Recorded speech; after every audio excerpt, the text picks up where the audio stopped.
Trouxe angústia, choro e morte para quem amou, e tudo suportou sem temer. Por amor sofreu em seu lugar, dando vida nova a quem o aceitar. Por amor, meu Jesus pagou um preço alto lá na cruz, derrubou toda a maldade, trazendo a salvação. Por amor, meu Jesus, chama hoje, vinde a mim, vem logo, Cristo está a te chamar, Ele quer te salvar. Se teu viver há problemas que parecem nunca resolver, espera, então verás, pois meu Jesus te dá forças para enfrentar a vida e persistir, nunca desistir, sem temer. Por amor sofreu em seu lugar, basta confiar nele e aceitar. Por amor, meu Jesus pagou o preço alto lá na cruz, derrubou toda a maldade, trazendo a salvação.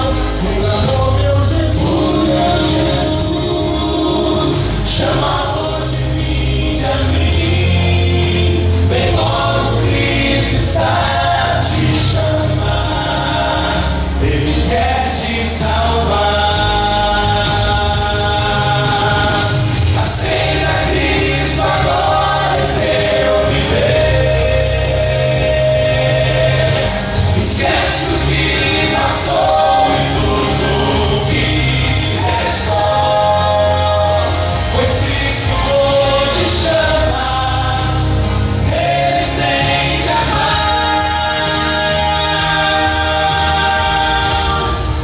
Por amor, meu Jesus pagou o preço alto lá na cruz, derrubou toda a maldade, trazendo a salvação. Meu Jesus, chama hoje, vinde a mim,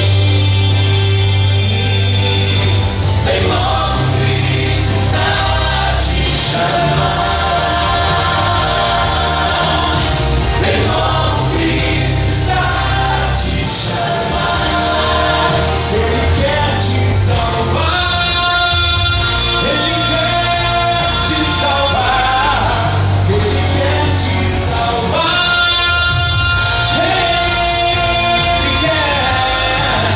Ele quer te salvar.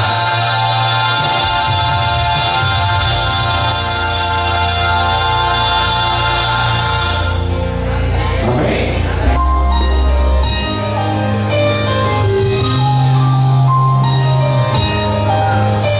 Quando em trevas te sentes perdido, não há luz pro caminho a seguir. Pensas em desistir, tão difícil encontrar salvação.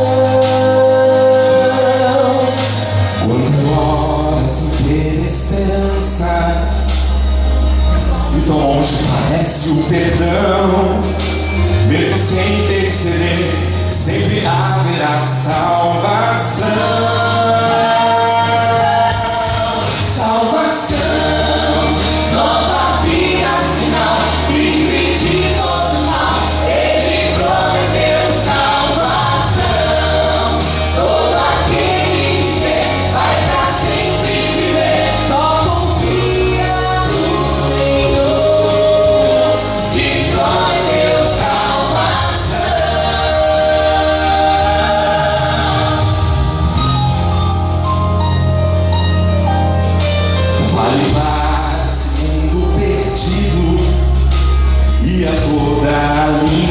salvação. Não irei temer, pois meu Pai me deu salvação. Mesmo que seus olhos fecharem e a vida aqui acabar, Deus vai te levantar, concedendo a salvação. Salvação, nova vida final, livre de todo mal. Ele prometeu salvação. Todo aquele que crê vai pra sempre viver. Só confia no Senhor, que prometeu salvação. Uma vida doce na madeira, a glória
céu veio.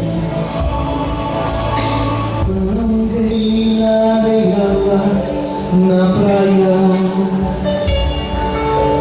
e pude perceber estrelas a mover. Tentei então lançar de volta a água, mas as fortes ondas traziam mais e mais. E pensei comigo assim: como é vão o que fiz. E uma voz eu pude ouvir: faça o bem, deixe hoje Deus te usar como meio de salvar. Faça o bem, embora não consiga o mundo inteiro ajudar. Faça o bem.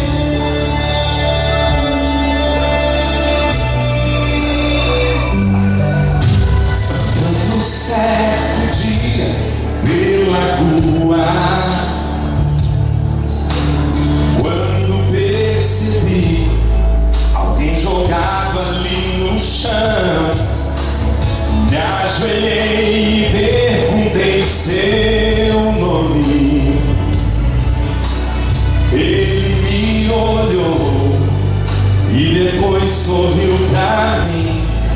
Então eu estendi a mão: vem comigo, caro irmão, vim te ajudar.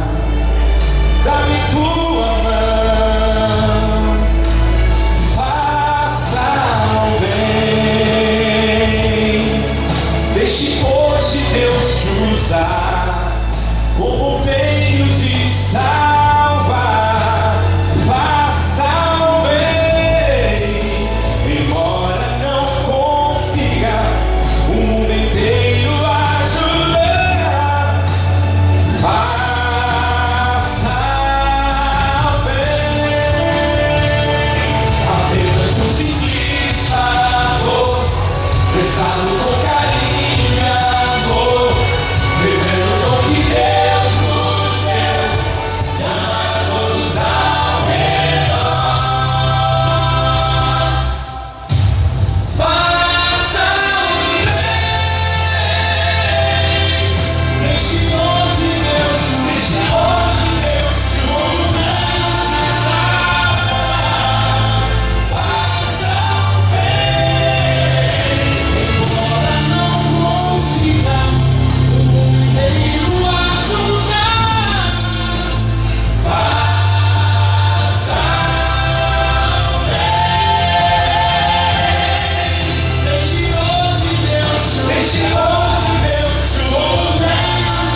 você estar aqui para a gente conversar um pouco mais sobre assuntos relacionados à família.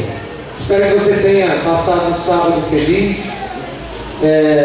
Nós estamos gratos a Deus pelo que Ele tem feito aqui no final de semana. Eu tenho certeza que Ele tem falado conosco, tem falado comigo.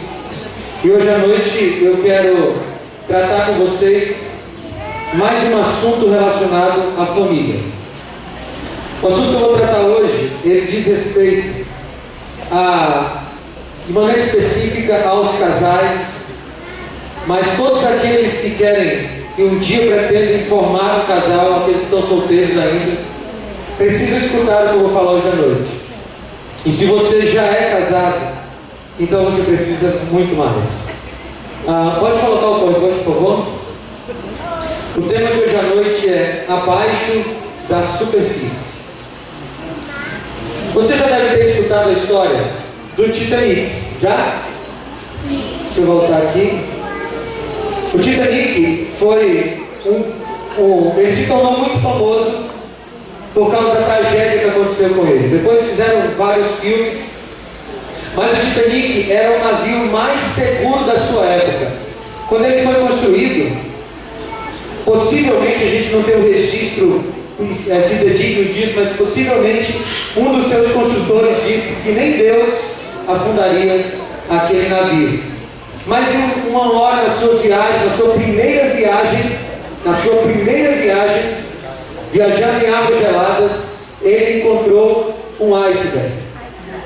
E ele bateu naquela pedra de gelo, e a pedra de gelo rasgou o seu casco de tal forma que ele não conseguia mais flutuar e ele afundou. O iceberg, ele é uma pedra de gelo que muitas pessoas ficam pensando assim, mas como um navio tão grande, um navio tão poderoso, um navio tão bem preparado foi rasgado por uma pedra de gelo que estava flutuando? Bem, não é exatamente assim. Quando a gente vê um iceberg, a gente está vendo só uma parte dele, e a menor parte. Os icebergs são mais ou menos assim, ó. A menor parte dele fica fora da água e tem uma parte gigantesca dentro da água. Essa é uma representação gráfica do que seria um iceberg.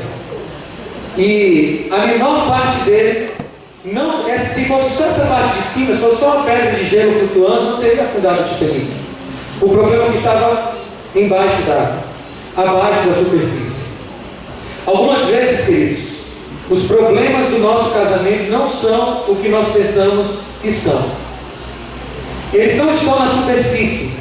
Não é exatamente aquilo que você passa. Não são exatamente as questões que vocês discutem.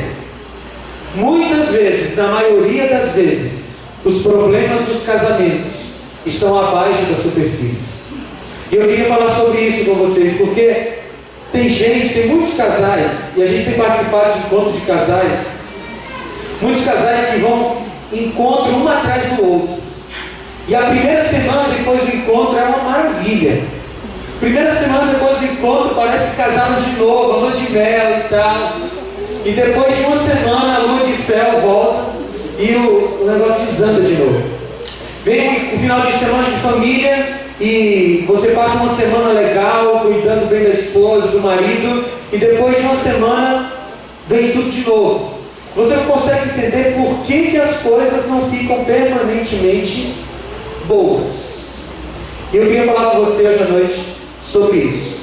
O texto bíblico que nós vamos começar é Jeremias 6,16. Diz assim: assim diz o Senhor, ponde-vos nos caminhos e vede, e perguntai. Olha lá, ele diz assim: perguntai pelas veredas antigas, qual é o bom caminho, e andai por ele, e achareis descanso para as vossas almas. Mas eles dizem, não andaremos nele. O povo de Israel estava passando por um problema muito sério espiritualmente. Um problema espiritual muito sério. E o profeta Jeremias, trazendo a mensagem de Deus, ele diz assim: para que o problema de vocês seja resolvido, vocês têm que parar de olhar para o agora, para o que está acontecendo agora. Vocês precisam prestar atenção nas veredas antigas, nos caminhos antigos de Deus. nos princípios antigos. Essa palavra antigo, ela vem do hebraico olam. E dentre todos os significados possíveis da palavra antiga ou olam, dois deles são perpétuo e eterno. O que Jeremias estava falando era o seguinte para o povo: para vocês resolverem os problemas de vocês, os problemas espirituais, vocês precisam perguntar pelos caminhos eternos de Deus. Mas vocês, além de não perguntarem, quando vocês conhecem esses caminhos, vocês dizem: não vamos andar por eles. Assim como o povo de Israel na antiguidade, nós também, se queremos resolver os problemas do nosso casamento, nós precisamos perguntar pelas veredas antigas. Desde a entrada do pecado do homem no mundo, o homem tem se afastado do ideal de Deus. O casamento tem se afastado do ideal de Deus. Quando Deus criou o casamento, uma família abençoava outra família. Uma geração abençoava outra geração. E os problemas não surgiam porque as coisas aconteciam como Deus tinha planejado. Porém, à medida que nós fomos avançando na história do pecado, as pessoas foram se afastando dos caminhos eternos de Deus. E hoje a gente vive numa cultura do instantâneo. Eu acho que acabou travando aí o computador, né? Uma cultura do instantâneo. Nós queremos que tudo seja muito rápido. Hoje você vai preparar um macarrão, dificilmente você não participa de nada, as pessoas em geral, e quem morou no internato sabe como é esse negócio, né? Você vai preparar um macarrão, você vai fazer a massa, cortar a massa em tirinhas, você vai cozinhar o macarrão e preparar. Você não vai, o que você faz? Você pega um macarrão instantâneo, em 3 minutos ele está pronto. Lá no internato, não sei se na época de vocês era assim, mas é com a água do chuveiro quente, né? Não sei, no mesmo balde que lava a cueca faz o macarrão instantâneo. Mas eles comem lá, não sei como é esse negócio. Mas acho que as imagens desapareceram. Não? Ok, ele está sem imagem, né? Mas tudo bem. Hoje nós também somos assim, os jovens, eles não querem mais malhar, gastar meses malhando até ficar com os músculos definidos. O que ele faz? Aplica uma injeção lá e resolve o negócio em 2 semanas. As pessoas não querem mais respeitar o processo. Eles querem o instantâneo. E no casamento, muitas vezes, a gente quer cura rápida. Eu quero ser curado no final de semana. Eu quero ser curado num encontro de casais. Eu quero que meus problemas se resolvam rapidamente com um sermão. E não funciona assim. O plano original de Deus era que as coisas fossem feitas de geração a geração. O plano original de Deus é que uma família abençoasse outra família. Que os pais abençoassem os filhos. Que os avós abençoassem os pais, que passassem a bênção para os filhos e assim por diante. Se você acompanhar a genealogia de Adão, por exemplo, você vai perceber que tem uma linha na qual a bênção de Deus vai de Adão e vai indo até Noé. Depois ela continua com os filhos de Noé.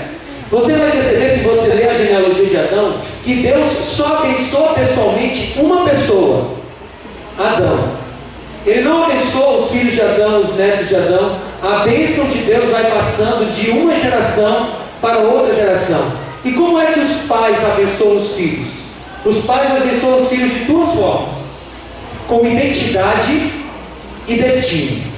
Só quero fazer um parênteses aqui. A palavra destino aqui não é no sentido calvinista, tá? De que você nasce já predestinado a palavra destino aqui é no sentido de futuro, de caminho que você vai seguir, de rumo da sua vida. Não exatamente que você já nasce predestinado para alguma coisa. Ficou claro? Tudo bem? Não tinha uma palavra melhor para colocar aqui, então coloquei destino. E o que seria identidade e destino? A identidade tem a ver com a pergunta quem eu sou. E o destino tem a ver com a pergunta para onde estou indo. A identidade tem a ver com o valor que você tem, com a importância que você tem, se você é ou não alguém.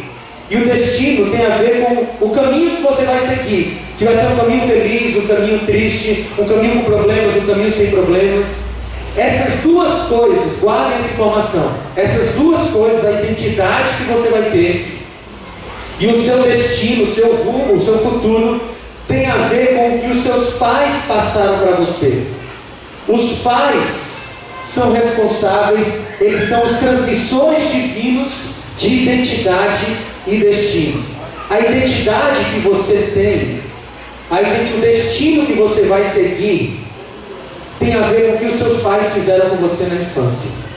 Você que é pai, o destino e a identidade do seu filho tem a ver com o que você faz na infância. Por exemplo, quando você começa a dizer para uma criança: você é burra, você não serve para nada, você não vai ter futuro, os pais estão criando naquela criança uma identidade. E qual é a identidade? De burra. E aquela criança começa a acreditar que ela realmente é burra. E por incrível que pareça, adultos que receberam esse tipo de identidade na infância, eles têm dificuldade com aprendizado. Eles têm dificuldade com cursar na faculdade. Eles têm dificuldade com atingir metas profissionais, porque a identidade deles foi quebrada quando criança e o destino deles então foi alterado, foi dificultado. Olha o que a Bíblia diz em Efésios capítulo 6, versículos 10 a 12. Olha, o Senhor disse a Abraão: sai-te da tua terra, da tua parentela e da casa do teu pai, para a terra que eu te mostrarei. E far-te-ei uma grande nação, e abençoar-te-ei, e engrandecerei o teu nome, e tu serás uma bênção. E abençoarei os que te abençoarem, e amaldiçoarei os que te amaldiçoarem. Em ti serão benditas todas as famílias da terra. Deixa eu ver outro texto bíblico que eu queria passar. Esse aqui, eu pulei esse texto, né? Os pais são transmissores divinos da identidade. O próximo, esse é o texto. No demais, irmãos meus, fortalecei-vos no Senhor e na força do seu poder, revestidos de toda a armadura de Deus, para que possais estar firmes contra as astutas ciladas do diabo. Porque não temos que lutar contra a carne e o sangue, mas sim contra os principados, contra as potestades, contra os príncipes das trevas deste século, contra as hostes espirituais da maldade nos lugares celestiais. Percebam essa expressão, ciladas do diabo. Queridos, o diabo não necessariamente passa o resto da existência dele tentando você de forma direta. Ele pode usar pessoas para implantar em você as ciladas do diabo, as ciladas dele. E se ele conseguir, através de uma das suas ciladas, mudar a sua identidade, o seu destino, ele já não precisa mais se preocupar com você por muito tempo. Porque ele conseguiu alterar lá na infância o plano de Deus para você. Deus tem uma identidade para você. Deus tem um destino para você. Deus, quando Ele te criou, quando você nasceu, Ele queria dizer: olha, você é importante, você é querido, você foi esperado, você foi planejado, você é importante para o mundo, você vai ter um futuro brilhante. Essas são as mensagens de identidade e destino de Deus para você. Só que assim como Deus tem essas identidades, Satanás também tem. E Satanás é o contrário, ele diz: não, você não tem valor, você não presta para nada, você é burro, você não vai dar em nada na vida, você não vai ser nada nessa vida, você não vai ter futuro. E queridos, Satanás faz isso através dos pais. Aí vem aquele texto que nós lemos, o texto de Gênesis 12.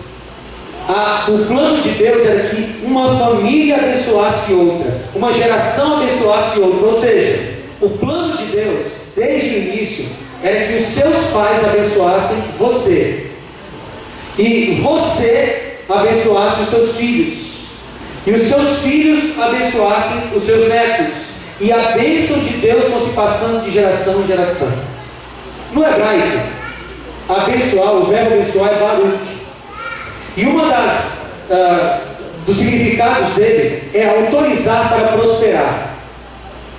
Essa prosperidade aqui, irmãos, não é aquela prosperidade que estão pregando por aí, de que você aceita Jesus e você então vai ter sua conta bancária multiplicada. Não é isso, não é teologia da prosperidade. Prosperidade aqui é no sentido de ter uma vida feliz, um futuro feliz, prosperidade espiritual, prosperidade emocional, prosperidade familiar, não necessariamente prosperidade financeira. Essa prosperidade, ela é passada através da bênção. E os pais, eles podem abençoar ou amaldiçoar os filhos. E aqui eu preciso esclarecer uma coisa. Nós temos uma noção errada de bênção. Para nós, bênção é um negócio místico, assim. Você coloca a mão na cabeça da criança, sai um poder da sua mão, e a criança dá um arrepio e está abençoada. Não, não é assim. Você abençoa o seu filho quando você diz a ele: filho, você tem valor. Filho, você é precioso para Deus, você é precioso para mim. Você sabe como é que os judeus faziam? Todas as sextas-feiras, no pôr do sol do sábado, eles reuniam as famílias, e o pai reunia a família e dizia assim: meu filho, você é descendente de Abraão, você é abençoado por Deus, você é precioso para Deus, você tem um futuro brilhante, você vai ser um grande médico, você vai ser um grande comerciante, você vai ser tudo de bom nessa vida. E sabe quantas vezes os judeus faziam isso? Todas as sextas-feiras do ano. 52 vezes por ano. 52, são 52 semanas no ano. 52 vezes por ano, aquela criança ouvia: você é bom, você tem um futuro brilhante, você vai ser um grande homem, você é abençoado por Deus, você é querido pela sua família. Como é que você acha que a identidade desse menino ia se desenvolver? Como é que você acha que a identidade dessa menina ia se desenvolver quando ela ouvia do pai: você é preciosa, eu te amo, e o pai beijava e abraçava? Essa menina que foi abraçada pelo pai na infância, que foi beijada, que recebeu muito amor, ela não vai se entregar para qualquer miserável nessa vida. Essa menina que recebeu todo o amor do pai, que foi beijada o suficiente, abraçada o suficiente, que ouviu que ela é preciosa, quando chegar qualquer meninozinho dizendo, querendo dar um amorzinho para ela, ela vai aceitar? Ela está acostumada com um amor de verdade, ela está acostumada com um abraço de verdade, com carinho de verdade. Quando chegar um miserávelzinho querendo dar qualquer amorzinho para ela, diz assim: vai passear, vai procurar outra pessoa. Só que o contrário também é verdade, irmãos. Quando os pais não abençoam seus filhos, a sua filha, com amor, com carinho, com abraço, com beijo, essa criança cresce com a identidade de que ela não tem valor, que ela não é amada. E o primeiro desgraçado que aparecer na vida dela, oferecendo um amorzinho qualquer, o que ela vai fazer? Ela se entrega. Vocês estão entendendo como é a bênção? Não é uma coisa mística, é uma coisa dia a dia. Você vai dando para os seus filhos dia a dia essa bênção. Quando uma criança não é abençoada, ela cresce com duas características. Quando uma criança é amaldiçoada pelos seus pais, ela cresce com duas características. Ela cresce com medo e vergonha. As feridas da infância, essa falta de valor da infância, ela gera na pessoa medo e vergonha. O medo faz com que a pessoa se feche, e a vergonha faz com que a pessoa tenha um sentimento de que ela não tem valor. Deixa eu dar um exemplo para você como é que funciona. Uma pessoa que não foi abençoada durante a infância, quando ela erra, uma pessoa que foi abençoada durante a infância, tá? Uma criança que cresceu com uma boa identidade passada pelos seus pais, quando ela erra, ela se sente culpada e ela diz: eu errei. Mas uma pessoa que cresceu com a identidade errada, uma pessoa que cresceu com a identidade falsa, com a mentira que Satanás colocou nela através dos pais, quando ela erra, ela sente vergonha e ela diz: eu sou um erro. Olha a diferença. Uma pessoa que tem sua identidade bem definida, ela diz: eu errei, preciso mudar o que eu fiz. Uma pessoa que tem uma identidade falsa, uma identidade colocada por Satanás, ela não diz eu errei, ela diz: eu sou um erro. E quando você diz eu sou um erro, você está dizendo que eu não deveria existir. Eu sou um erro para essa sociedade. Eu não tenho valor. Eu não deveria existir. Eu não vim para esse mundo com um propósito. Eu vou contar para vocês 3 histórias, rapidinho, de como esse passado, como a sua infância, pode alterar completamente o seu presente. como os problemas pelos quais você passa hoje podem estar ligados com o seu passado. Lá no colégio, vivia uma menina, e ela era bem gordinha, ela fez várias dietas para emagrecer e nada. E ela começou a frequentar uma psicóloga. E quando ela começou a frequentar a psicóloga, ela descobriu uma coisa que ela me contou na sala de aula. Eu estava falando sobre um assunto parecido com esse na sala de aula. Ela levantou a mão: pastor, posso falar do meu caso? Posso falar, pode dar o meu testemunho? Eu fico logo com medo quando os alunos querem falar deles, né? Eu sei lá o que eles vão falar. Mas ela disse: tudo bem, pode falar. Pastor, sabe por que eu como muito? Eu chego no refeitório e o prato dela em mãos era um negócio assim, assustador. Nem uma semana não comia o que aquela menina comia na refeição. Por que sabe o que eu como muito?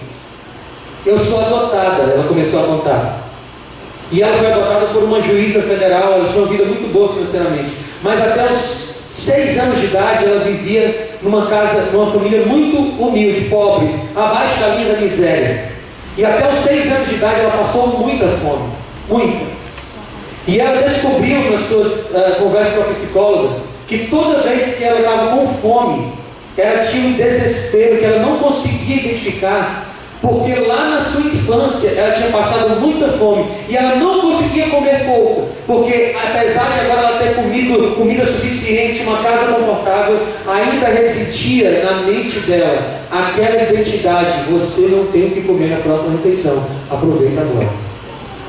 Não era verdade mais, mas a infância dela marcou tanto que ela não conseguia se livrar disso. Ela deixou o colégio no ano passado ainda com essa luta. Um rapaz me procurou certa vez em algum lugar desse planeta para pedir oração. Pastor, eu queria muito me consagrar a Deus, eu queria muito orar mais, ler mais a Bíblia, mas eu não consigo. Bem, eu tinha acabado de escrever esse meu livro, O Poder dos Hábitos Espirituais. Eu dei uns conselhos para ele, como é que ele fazia para ler a Bíblia de forma mais eficaz, orar melhor, essas coisas todas.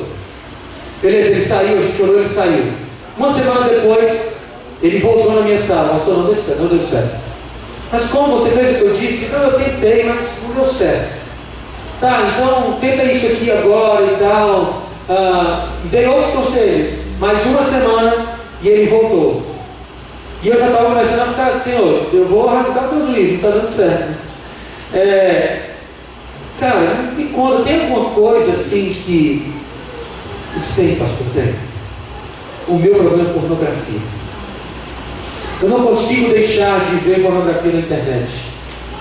E o lugar que ele trabalhava facilitava esse acesso. E aí eu disse: cara, então você vai ter que se livrar das facilidades para você acessar a internet. E ele acessava a pornografia principalmente do tablet dele. Então eu disse só o seguinte: cara, se você quiser eu guardo o seu tablet. E ele disse: está aqui, pastor. Ele foi lá no quarto dele, voltou, está aqui. E eu guardei o tablet dele. Uma semana depois ele voltou, disse: pastor, eu estou acessando do computador do trabalho agora, eu não consigo. Eu disse: meu Deus do céu. E aí eu estava estudando esse assunto, e aí eu fiz uma pergunta para ele. Então eu disse uma pergunta para ele. Disse: cara, você já foi abusado sexualmente? Disse: não, pastor. Você teve algum episódio na tua vida, na tua infância, eu envolvido com esse negócio de pornografia? Eu disse: não, pastor. Quando eu tinha 3 anos de idade, minha mãe morreu. Meus pais se separaram, depois minha mãe morreu. E eu fui morar com a minha avó. E a minha avó era dona de um bordel. E dos 3 anos de idade até os 9 anos de idade, eu cresci no meio da prostituição. Eu cresci vendo as mulheres se prostituindo e muitas vezes vendo atividades sexuais na minha frente. E aí eu matei. Eu disse: cara, aí está a raiz. O seu problema não tem nada a ver com oração hoje, com Bíblia hoje. Você só vai conseguir se livrar disso na hora que você colocar para fora esse negócio. E lá na hora a gente se ajoelhou e eu disse: cara, ora agora e fala com Deus sobre isso aí. Não é sobre o seu acesso à internet hoje, mas é sobre o que aconteceu lá na sua infância, que ainda marca você tão profundamente. E aí ele falou com Deus, e depois disso, irmãos, parece um milagre, e é um milagre de Deus. Esse jovem começou a vencer o problema. E agora ele está namorando, está noivo, vai casar. e pelo menos nunca mais ele me voltou na minha sala reclamando porque tem sido vencido por esse problema. O passado, muitas vezes as coisas que estão afetando o nosso presente estão lá na nossa infância. Mas exemplo, eu tenho uma dificuldade tremenda com o comércio. Eu tentei comportar na época da faculdade. E eu costumo dizer que tem comportores de êxito e comportores de êxodo, né? Eu sou um comportor de êxodo, né? Eu fujo desse negócio. Eu ia visitar a pessoa, geralmente eu fazia esse monte de oração na igreja, eu visitava os irmãos durante o dia. E aí eu chegava, visitava o irmão, ele contava os problemas, a gente orava, e estava tudo bem. Na hora de vender o livro, travava tudo. Eu não conseguia, irmãos. Não consegui. Muitas vezes quando chegava a hora de vender, eu dizia, irmãos, então eu vim orar com o irmão, à noite a gente se vê na igreja. Eu não falava comigo. Eu falava, meu líder ficou acordado e ficava maluco comigo. Não queria na equipe dele nas próximas festas. E aí eu fiquei, Senhor, por quê? Porque um dia caiu a ficha. Quando eu era criança, eu tinha 9 anos mais ou menos, a nossa família era muito pobre, muito pobre. Meu pai vivia, por causa do vício, meu pai passava muito tempo desempregado. E a gente tinha que trabalhar para ajudar a minha mãe. E um dos trabalhos que a minha mãe mandava a gente fazer, ela fazia um bolo no domingo à tarde. Domingo à tarde era o dia que todas as crianças iam brincar, iam fazer alguma coisa, iam assistir TV, e os amigos estavam tudo fazendo isso, mas eu e meu irmão tínhamos que pegar a bicicleta e sair para vender bolo de porta em porta. Irmãos, ainda hoje, quando eu penso nisso, dá um frio na barriga. Eu tinha muita vergonha disso, eu me sentia muito mal. Tinha uma irmã da igreja que comprava o bolo inteiro. Então você acha que eu ia primeiro aonde?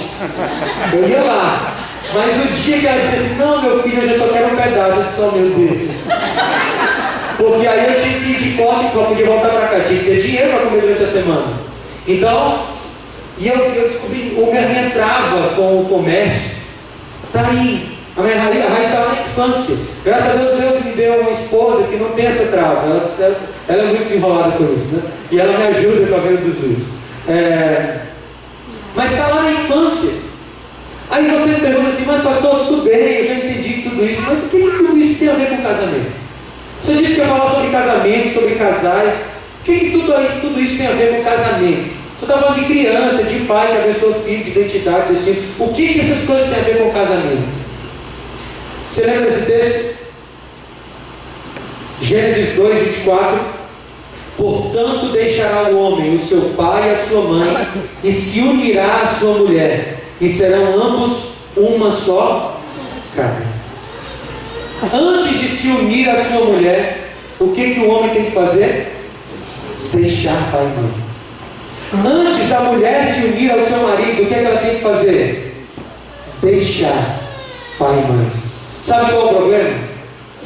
Tem gente que está carregando o pai e a mãe até hoje dentro do casamento. Como assim, pastor? Uma filha que foi violentada pelo pai, ou pelo tio, ou por alguém muito próximo, quando ela se entrega sexualmente para o seu marido, ela não está deitando só com o marido, ela está deitando com o violentador.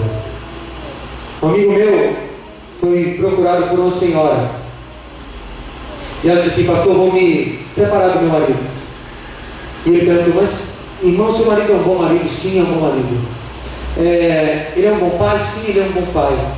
Ele é agressivo, ele bate na senhora? Não. Ele xinga a senhora? Não.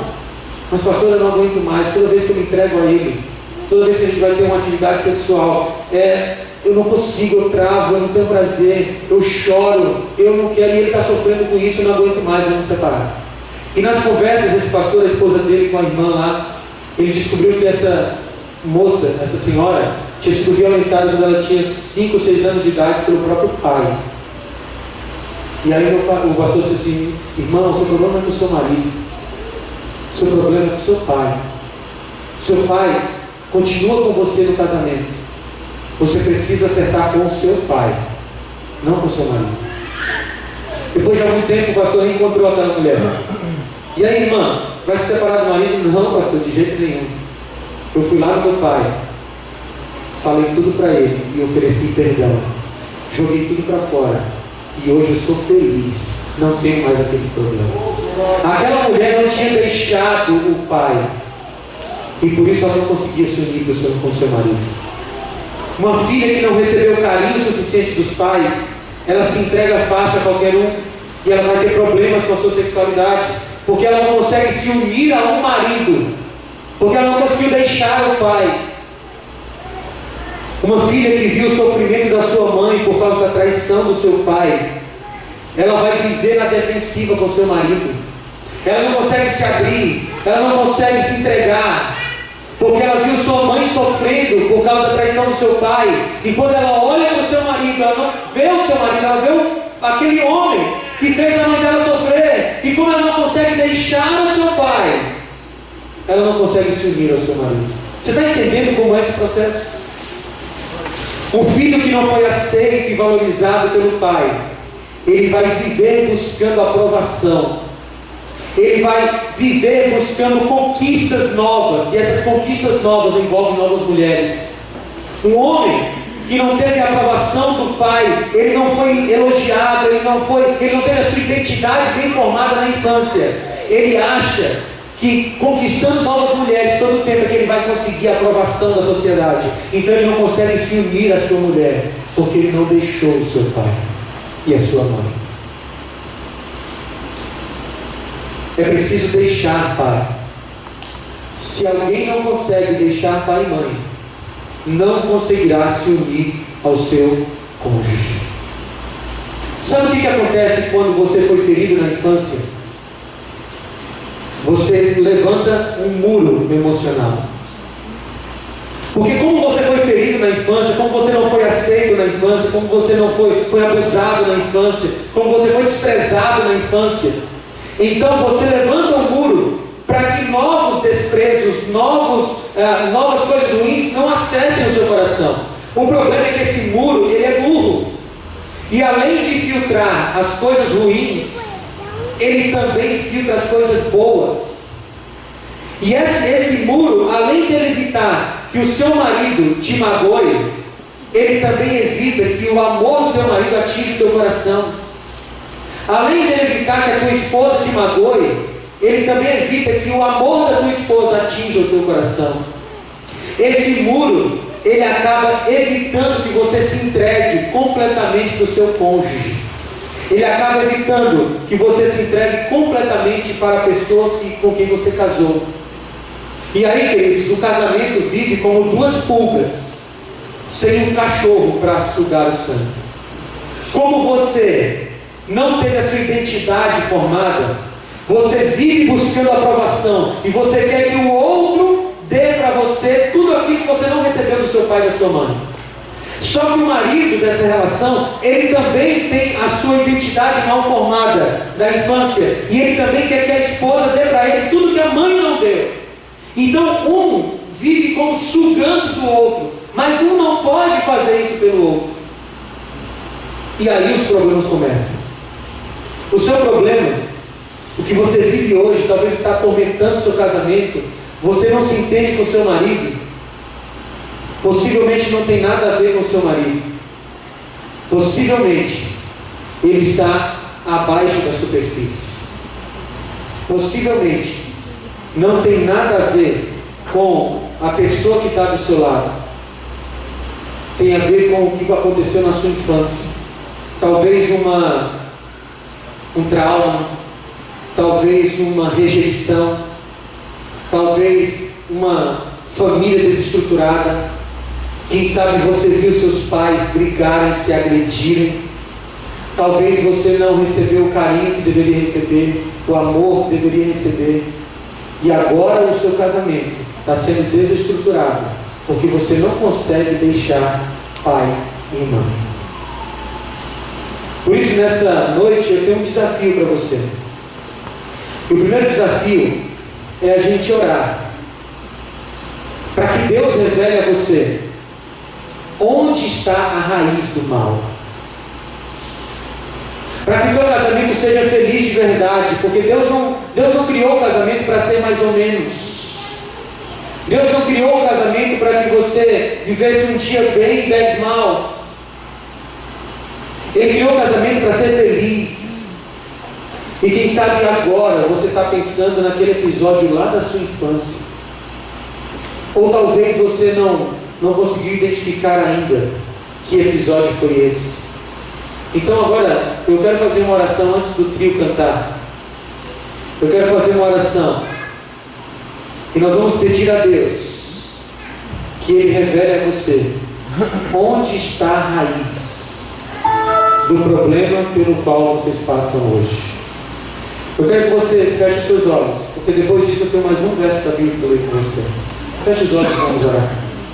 Querido Pai, nós queremos te pedir, Senhor Deus, que o Senhor revele a nós, de forma individual, onde está a raiz da nossa carência, a raiz da nossa falta de amor, a raiz da violência que mora no nosso coração, a raiz, Senhor Deus, desse problema que atormenta o casamento, a raiz, Senhor Deus, da minha gula, a raiz de eu não conseguir ficar fiel à minha esposa, ao meu marido, a raiz da minha violência.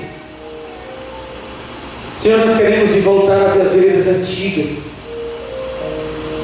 E eu peço, Senhor Deus, que o Senhor revele a cada um de nós, lembre a cada um de nós, onde está a raiz, para que nós possamos trabalhar nessa raiz, e então sermos libertos dessa raiz. Nós te pedimos em nome de Jesus. Amém.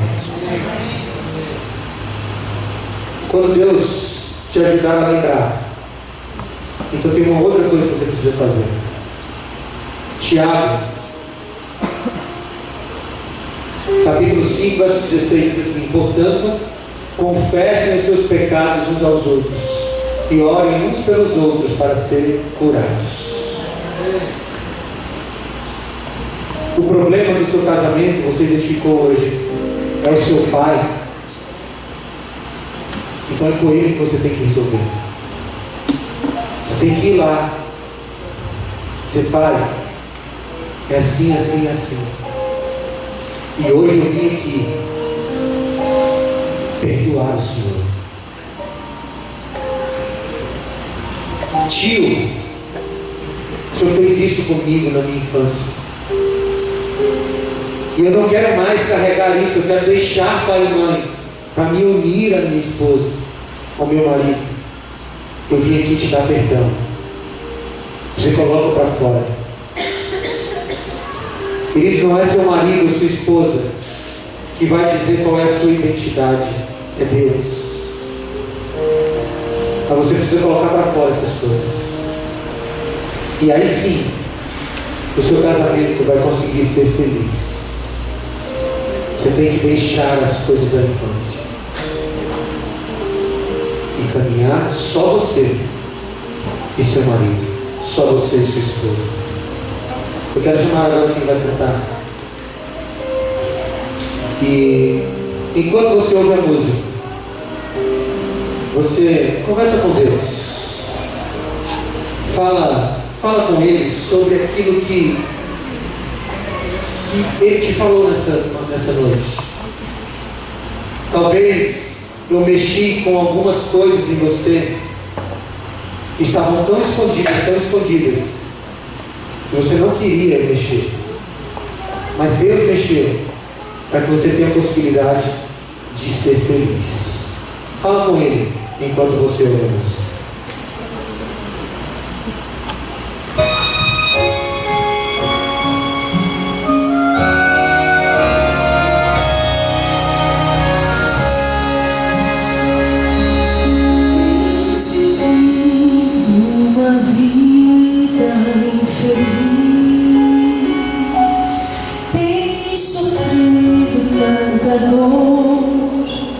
Está sem direção, os problemas envolvem, parece sufocar a esperança hoje. Eu posso te encontrar.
Eu falei para vocês que hoje eu ia contar por que eu e minha esposa somos tão apaixonados pelo Ministério da Família. Talvez você pense assim, não, pastor, meu casamento já não tem mais jeito. Eu e minha esposa já tivemos decididos pelo divórcio, a ponto de fazer os planos de quem ia ficar com o que da casa. Há alguns anos. E a gente não conseguia se entender. E a gente chegou à conclusão de que não dá mais, que era impossível. A gente chegou à conclusão que não tem mais jeito, é impossível. A gente precisa se separar. E Deus trabalhou em nós e no nosso casamento. A história é longa, mas Deus trabalhou em nós e foi mostrando coisas para nós, coisas do nosso passado, coisas que estavam na raiz do problema. E Ele foi restaurando. E eu posso dizer para vocês que a gente hoje é mais feliz do que quando a gente disse sim no dia do nosso casamento. Não existe casamento acabado para Deus. Se você deixar Ele agir, se você fizer a sua parte, Ele fará a parte dele sem medo de errar. Vamos orar mais uma vez. Pai, nós queremos te agradecer porque o Senhor pode. O Senhor vai resolver o problema daqueles que abrirem o coração para Ti. Nós entregamos mais uma vez as famílias em Tuas mãos, em nome de Jesus. Amém. Amém.